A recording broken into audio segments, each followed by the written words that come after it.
சமாதானமும் நம் அனைவரின் மீதும் உண்டாவதாக. எல்லா புகழும் இறைவன் ஒருவனுக்கே. நம்ம தொடர்ந்து நிலவரங்களை பார்த்துட்டு இருக்கோம். இன்னைக்கு வந்து சில முக்கியமான தகவலை பார்க்கலாம்.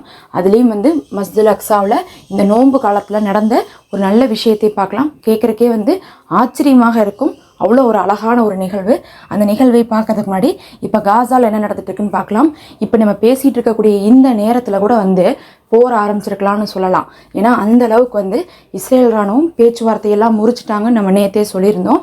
பத்தாவதுக்கு இஸ்ரேலுடைய விமானங்கள்லாம் இருக்குல்ல, போர் விமானங்கள், குண்டு போடக்கூடிய விமானங்கள், அது இல்லாமல் வந்து ஒரு சில படைகள்னு சொல்லிட்டு என்ன பண்ணிட்டாங்கன்னா காசாவை வந்து சுற்றி வர ஆரம்பிச்சிட்டாங்க. அப்படி அவங்க செய்கிறாங்கன்னாவே என்ன அர்த்தம்னா போற ஆரம்பிக்க போகிறோம், நாங்கள் இப்போ நோட்டமிட்டு இருக்கோம் அப்படின்னு அர்த்தம். அந்த ஒரு வேலையை செய்ய ஆரம்பிச்சிட்டாங்க. இன்னொரு பக்கம் பார்த்தா நேற்று ஒரு எய்டு வந்து உள்ளே போல, அதாவது ட்ரக்கில் இருந்து வரக்கூடிய உணவுகள்னு சொல்லி மருத்துவம் எதுவுமே வரல. ஒட்டு மொத்தமாக நேற்று நிறுத்திட்டாங்க. கடந்த 24 மணி நேரமாக ஒரு ட்ரக்கு கூட உள்ளே போகலன்னா நினச்சிக்கோங்க. அதை வந்து காலி ட்ரக்கை மட்டும் உள்ளே விடுறாங்க. உள்ளக்குள்ளே இருக்கக்கூடிய பொருட்களையெல்லாம் எடுத்துகிட்டு அதை வந்து இன்றைக்கி என்ன பண்ணியிருக்காங்கன்னா காசாவில் இருக்கக்கூடிய போராளிகள் இதெல்லாம் ரொம்ப ஒரு சீப்பான பிளாக்மெயிலு. நீங்கள் வந்து அந்த 2ஆம் கட்ட பேச்சுவார்த்தைக்கு நாங்கள் கூப்பிட்டா நீங்கள் முதல் கட்ட பேச்சுவார்த்தையவே நீடித்து தர சொல்கிறீங்க. அப்படி நீடித்து தரலைன்னா இப்படிலாம் பண்ணுவோன்னு சொல்லிட்டு பிளாக்மெயில் பண்ணுறீங்களா? இவ்வளோ சீப்பாக நடந்துக்காதீங்க. நீங்கள் இவ்வளோ சீப்பாக நடந்துப்பீங்கன்ட்டு யாருமே நினச்சிருக்க மாட்டாங்க. இன்றைக்கி உலகமே பார்த்துட்ருக்காங்க அப்படின்னு சொல்லிட்டு இன்றைக்கி காசாவுடைய தரப்புலேருந்து அறிவிப்பு கொடுத்துருக்காங்க. அதாவது அவங்களுக்கு 2ஆம் கட்ட போர் நிறுத்தம் வேணாம், ஆனால் முதல் கட்டத்திலே 40 நாள் வந்து நீடித்து கொடுத்து ஒரு 30 பிணை கைதிகளை ஒப்படைக்க சொல்கிறாங்க. அப்படி வந்து ஒப்படைச்சிட்டா அதுக்கப்புறமும் நிரந்தர நிறுத்தம் கண்டிப்பாக வராது. ஏன்னா 2ஆம் கட்ட நிறுத்தம் வந்துட்டாவே அது நிரந்தர நிறுத்தம் தான். அதனால தான் வந்து என்ன பண்ணுறாங்கன்னா 2ஆம் கட்டத்துக்கு வராமல் முதல் கட்டத்துவே இஸ்ரேல் நீடிக்கிறாங்க. அப்படி நீடிக்கக்கூடியவங்களுக்கு எப்படி ஒரு நம்பிக்கை இருக்குன்னா, நம்ம வந்து போரை நிறுத்தணும்னு அவசியம் இல்லை, நம்ம வந்து வாங்கிட்டு என்ன பண்ணலாம் போரை ஆரம்பிச்சிடலான் தான் இருக்கும். அப்படி ஆரம்பிச்சிட்டாங்கன்னா அங்கே உயிரோடு இருக்கிறவங்களே யாருமே பிணை கைதிகள் இருக்க மாட்டாங்க. இஷ்டத்துக்கு இவங்க என்ன பண்ணிடுவாங்க, தாக்குதல் நடத்திடுவாங்க. அதனால தான் அங்கே இருக்கக்கூடிய காசாவுடைய போராளிகள் 2ஆம் கட்டத்துக்கு வந்தால் வாங்க, இல்லாட்டினா தேவையில்லைன்னு சொல்லிட்டாங்க. அதுலேயும் 2ஆம் கட்டத்தில் என்ன பேசப்பட்டிருக்குன்னா, ஃபிலடெல்ஃபியா காரிடோர்லேருந்து வெளியே போய் நிரந்தர நிறுத்தத்துக்கு கையெழுத்து போகணுன்னு பேசப்பட்டிருக்கு. அதனால தான் இப்போ இஸ்ரேல் என்ன பண்ணுறாங்கன்னா நிரந்தர நிறுத்தத்துக்கு வரக்கூடாதுங்கிறதுக்காகவே இப்படி பண்ணிகிட்டு இருக்காங்க. அதுலேயும் நமக்கு நல்லா தெரியும், ட்ரம்ப்பே இதுக்கு ஃபுல் சப்போர்ட்டு. ட்ரம்ப் சொல்லிட்டு இருக்காரு, நான் ஆயுதங்களெல்லாம் கொடுத்துருக்கேன், அது வந்து இஸ்ரேலுடைய பாதுகாப்புக்காக தான் நான் கொடுத்துருக்கேன், இனி வந்து நெத்தனியா என்ன முடிவெடுத்தாலும் நான் அதுக்கு உடன்படுவேன், நெத்தனியா சொல்கிறது தான் கரெக்டுன்னு சொல்லிட்டு இருக்காரு. காரணம் என்னென்னா அவரு தான் வந்து என்ன பண்ண போகிறாரு, நெத்தனியாவு அங்கே இருக்கக்கூடிய காசாவை பிடிச்சி அமெரிக்கா கையில் கொடுக்க போகிறாருன்னு சொல்லிட்டு அவர் அப்படி ஒரு அறிவிப்பை கொடுத்துட்ருக்காரு. அதனால போர் வந்து ஆரம்பிக்கிறதுக்கு தான் 100% வாய்ப்பு இருக்குது. நம்ம பேசக்கூடிய நேரத்தில் கூட ஆரம்பிச்சிருந்தா ஆச்சரியப்படுறதுக்கு இல்லை. அந்தளவுக்கு தான் நிலைமை இருந்துகிட்ருக்கு. மக்கள் ரொம்ப கவலையில் தான் இருக்காங்கன்னு சொல்லணும். ஏன்னா போன வருஷம் ரமலானில் நடந்தது நமக்கு தெரியும், எத்தனையோ உயிர்கள் போச்சு. இந்த வருஷமும் அந்த மாதிரியான காரியங்களை தான் வந்து இவங்க பண்ணுவாங்க. இதே சமயத்தில் இப்படி ஒரு போர் ஆரம்பித்தா இவங்களுக்கு என்ன நடக்கும், என்ன ஒரு ஹெல்ப் கிடைக்கும்னு பார்த்தீங்கன்னா, இன்னைக்கு ஏமனில் இருக்கக்கூடிய போராளிகள் அவங்களுடைய போர் விமானங்களெல்லாம் எடுத்துகிட்டு வந்து ஒரு பெரிய ரவுண்ட்ஸ்லாம் விட்டு மக்களுக்கெல்லாம் வந்து காமிச்சிருக்காங்க. நாங்கள் தயாராக தான் இருக்கோன்னு சொல்லிட்டு இஸ்ரேல் இராணுவத்துக்கும் அறிவிச்சிட்டாங்க.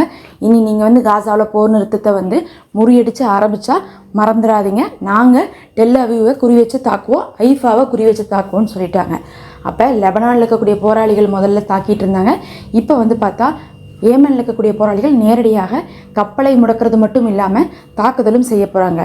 அதே சமயத்தில் லெபனானில் இருக்கக்கூடியவங்க என்ன செய்வாங்கன்னு கேட்டால், அவங்க இந்த தடவை எதுவும் செய்ய மாட்டாங்க.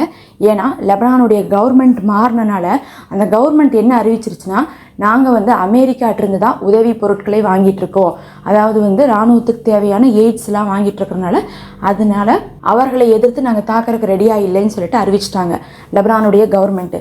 அங்கே இருக்கக்கூடிய போராளிகள் வந்து என்ன பண்ணிட்டு இருக்காங்கன்னா, முடிஞ்ச அளவுக்கு வந்து எல்லா முயற்சிகளும் பண்ணிட்டு இருக்காங்க. அவங்கள கவர்மெண்ட்டை மீறி அங்கே இருக்கக்கூடிய போராளிகள் எதுவும் காசாவுக்காக செய்ய முடியாது. ஏன்னா முதல்ல இருந்த கவர்மெண்ட்டில் வந்து பார்க்கும்போது பிரசிடென்ட் இல்லாமல் இருந்தார். அதனால போராளிகள் என்ன பண்ணாங்கன்னா சண்டை போட்டாங்க. அவங்களா விருப்பப்பட்டு என்ன பண்ணாங்க, காசாவுக்காக சண்டை போட்டாங்க. ஆனால் நிறைய இழப்புகள் லெபனான்லேயும் ஏற்பட்டனால இப்போது வந்து அங்கே இருக்கக்கூடிய கவர்மெண்ட் நாங்கள் வந்து சண்டை போடுறதுக்கு ரெடியாக இல்லைன்னு சொல்லிட்டாங்க. அதை மீறி போராளிகள் சண்டை போட்டால் அங்கிருந்து ஃபஸ்ட்டு கவர்மெண்ட்டோடவே சண்டை போடுற மாதிரி ஆயிரும். இந்த வெஸ்ட் பேங்க்கில் இருக்கக்கூடிய முகமது அப்பாஸ் என்ன பண்ணுறாருன்னா, அங்கே இருக்கக்கூடிய போராளிகளை முதுகில் குத்திட்டே இருக்காங்கல்ல, அந்த மாதிரியான ஒரு நிலைமை வந்துடும்.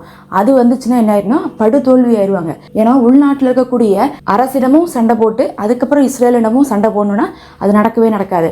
அதனால தான் அங்கே இருக்கக்கூடிய லெபனான் போராளிகள்லாம் இந்த தடவை வந்து போரில் வந்து கலந்து கொள்வது வந்து ரொம்பவே ஒரு சந்தேகம். அதே சமயத்தில் ஈரான் வந்து இதை எப்படியாவது மாற்றணும், கண்டிப்பாக வந்து போராளிகளுக்கு வந்து சப்போர்ட் தர மாதிரி கவர்மெண்ட்டை என்னெல்லாம் பண்ண முடியுமோ அந்த வேலையெல்லாம் பண்ணிகிட்ருக்காங்க. ஆனால் அதெல்லாம் பண்ணி முடிக்கிறதுக்கு ஒரு டைம் ஆகும். இப்போதைக்கு வந்து லெபனான்லேருந்து வந்து போரில் கலந்துக்க மாட்டாங்க. ஏமன்லேருந்து மட்டும்தான் என்ன பண்ணுவாங்க, போரில் கலந்துக்கிறதுக்கான வாய்ப்புகள் இருக்குதுன்னு சொல்லப்படுது. ஒருவேளை இன்றைக்கே ஆரம்பித்தாலும் கூட ஏமன்லேருந்து இன்றைக்கே அவங்களும் தாக்குதலே ஆரம்பிச்சிருவாங்க. அதே மாதிரி காசாவில் இருக்கக்கூடிய போராளிகளும் பதில் தாக்குதலே ஆரம்பிச்சிருவாங்கன்னு சொல்லிட்டு எதிர்பார்க்கப்படுது. இது வந்து பார்த்தா இப்போ காசா போர் நிறுத்த சம்மந்தமாக போய் கொண்டு இருக்குது.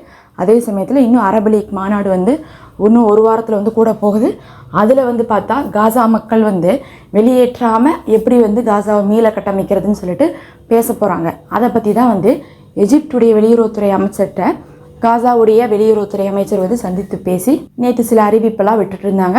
இருந்தாலும் வந்து நேரடியாக போர் நிறுத்தத்தை வந்து யாரும் வலியுறுத்துகிற மாதிரி அங்கே யாருமே நிலைமையில இல்லை. ஏன்னா இஸ்ரேல் முடிவு பண்ணிடுச்சுங்கிறனால போர் ஆரம்பிக்கணும்னா ஆரம்பிக்க தான் போகிறாங்களோ தவிர அதை நிறுத்துறதுக்குங்கிறது வந்து பார்த்தா வாய்ப்பு இல்லாமல் இருக்குது.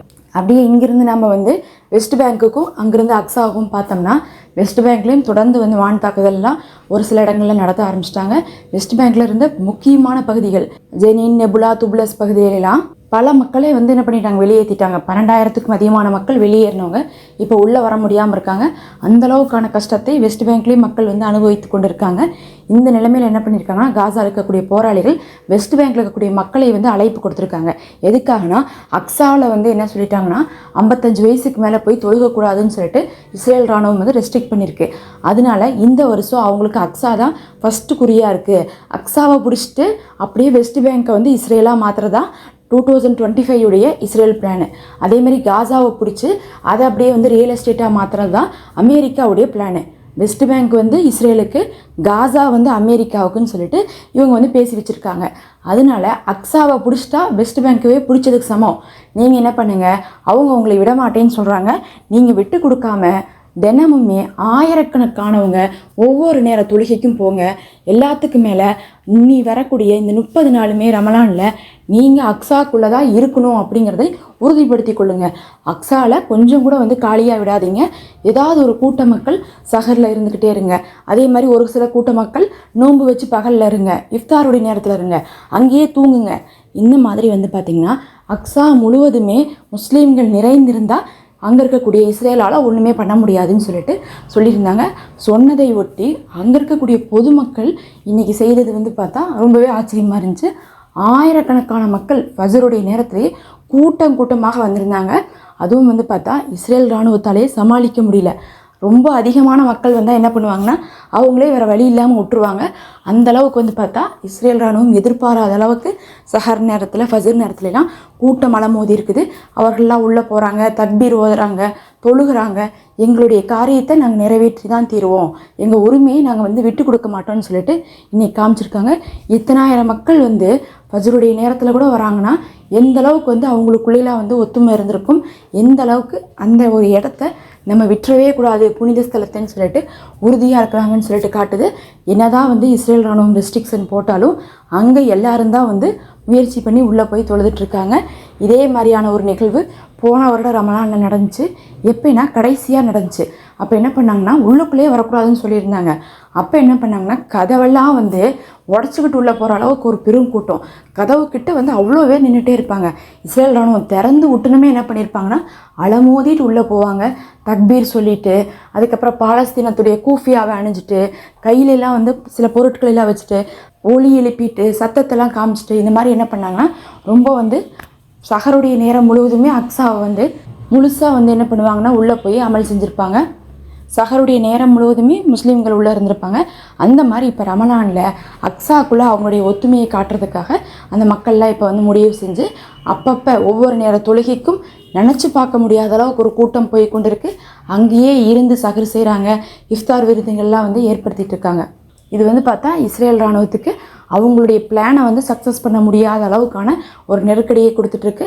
அவங்க என்ன பிளான் பண்ணாலும் சரி, இதே மாதிரி தான் போன வருஷம் பிளான் பண்ணாங்க. இந்த வருஷம் வரையும் அவங்களால அக்ஸாவில் வந்து மக்கள் வந்து தொழுகிறத தடுக்க முடியல. அதே மாதிரி இந்த வருஷமும் வந்து அக்ஸாவை பிடிக்கலான்னு நினைக்கிறாங்க. அக்ஸாவை பிடிக்கிறதெல்லாம் கனவுல கூட நடக்காதுன்னு சொல்லிட்டு கூட்டமாக எல்லா வயதினரும் வந்து அவங்களுடைய ஒத்துமையை காமிச்சிருக்காங்க. இதெல்லாம் தான் அங்கிருந்து வந்த முக்கியமான செய்திகள். நம்ம அடுத்த ஒரு காணொளியில் சந்திப்போம்.